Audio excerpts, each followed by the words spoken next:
कभी कभी हमारे लिए गए फैसले इतने हानिकारक होते हैं कि उन फैसलों को लेने के बाद हम कभी भूल कर भी उन्हें भुला नहीं पाते हैं। कोशिश भी की जाती है लेकिन वो वक्त, वो समय कभी लौट कर नहीं आता। आज की जो मैं सच्ची घटना आपको सुनाने जा रहा हूँ, उस सच्ची घटना में भी कुछ ऐसा ही होता है। एक छोटे से फैसले ने युवक की ज़िंदगी को हमेशा के लिए ख़त्म कर दिया। आदाब, नमस्कार, सत श्री अकाल। मैं उस्मान सैफ़ी।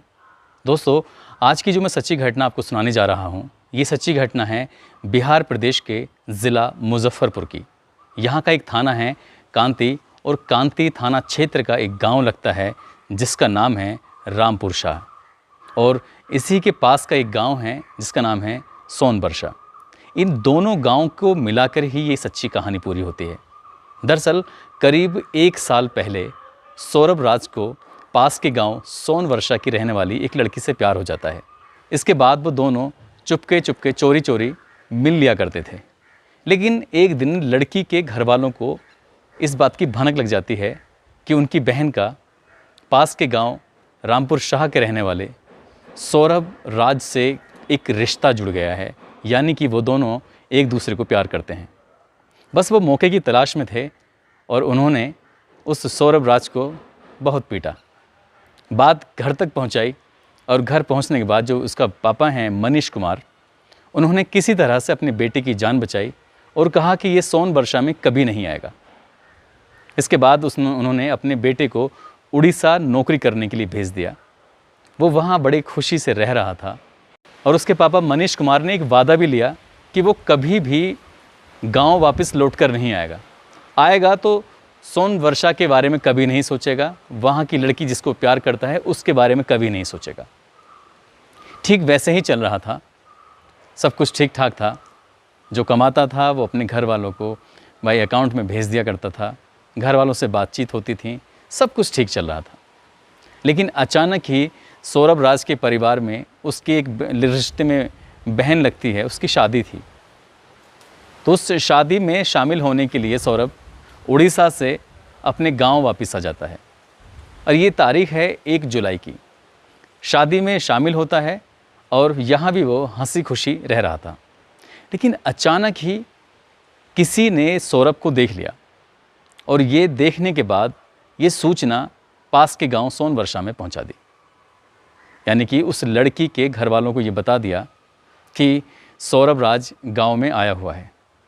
अभी पुलिस इस बात की तस्दीक नहीं कर पाई है, जांच नहीं कर पाई है कि सौरभ राज को सोनवर्षा बुलाया गया था या लड़की ने अपनी मर्जी से बुलाया था।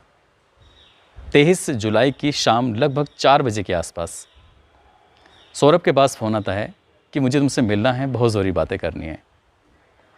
सौरभ राज उस फ़ोन को दरकिनार भी कर सकता था, उसे गंभीरता से नहीं ले सकता था, यानी कि उसे इग्नोर कर सकता था, और वो जाता ही नहीं तो शायद जो घटना उसके साथ हुई है वो कभी नहीं होती। दरअसल उस फ़ोन के बाद वो पास के गांव में चला जाता है और लड़की से मिल ही रहा था कि अचानक लड़की के भाइयों ने उसको देख लिया और उसको इतना पीटा कि वो बेहोश हो गया।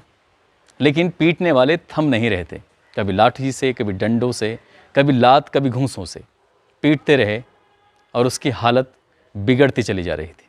बात यहीं तक नहीं थमी, बल्कि लड़की के परिवार वालों ने उसके प्राइवेट पार्ट को बुरी तरह से कुचल दिया और बताया ये जा रहा है किसी धारदार हथियार से उसके प्राइवेट पार्ट को काट दिया।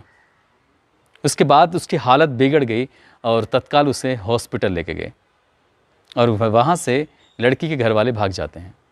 अचानक से लड़के वालों को पता चलती है और वो हॉस्पिटल पहुँचते हैं। 23 जुलाई की रात तो किसी तरह कट गई, लेकिन जैसे ही 24 जुलाई आती है, सुबह के लगभग 10 बजे के आसपास सौरभ राज ने दम तोड़ दिया, यानी उसकी मौत हो गई। और मौत होना था, हंगामा खड़ा हो गया। ये खबर उसके गांव रामपुर शाह में जब पहुंचती है तो सैकड़ों लोगों का जमावड़ा हॉस्पिटल पर लग जाता है और उसके बाद यहीं से लोग एकजुट होकर भारी संख्या में सोनवर्षा पहुंचते हैं। लेकिन सोनवर्षा में उस घर पर कोई नहीं था, ताला लगा हुआ है। लेकिन लड़के के घर वालों ने उस लड़की के घर के ठीक सामने चिता बनाई और उस चिता बनाकर सौरभ की चिता को आग लगा दिया। जब सैकड़ों लोग उस गांव में मौजूद थे, कहीं बवाल ना हो जाए, तो पुलिस ने उस गांव को छावनी बना दिया ताकि सुरक्षा व्यवस्था बनी रहे। घर वालों को किसी तरह से समझा बुझाकर शांत करा दिया। अब सौरभ इस दुनिया में नहीं है और वो हमेशा हमेशा के लिए अपने परिवार से जुदा हो गया है। माँ, पापा और परिवार के बाकी सदस्यों का रो रो कर बुरा हाल है। परिवार के लोग कहते हैं कि काश सौरभ ने ये फैसला लिया ही नहीं होता, काश वो लड़की के परिवार वालों से या उनके घर नहीं जाता तो शायद ये वारदात होती ही नहीं। और इसीलिए इस वारदात की कहीं ना कहीं मनीष कुमार को भनक लग गई थी, इसलिए उन्होंने अपने बेटे को उड़ीसा नौकरी करने के लिए भेज दिया था। दोस्तों, वाकई हम अपनी ज़िंदगी में कई बार ऐसे फैसले ले लेते हैं जो फैसले हमारी ज़िंदगी पर बनाते हैं। आज की घटना में भी ऐसा ही हुआ है। लेकिन इस कहानी को सुनाने का उद्देश्य किसी को परेशान करना नहीं, किसी का दिल दुखाना नहीं है, बल्कि आपको सचेत करना है, आपको जागरूक करना है। आप जहाँ भी रहें, जिस हाल में भी रहें, सुरक्षित रहें, अपना ख्याल रखें। जय हिंद, जय भारत।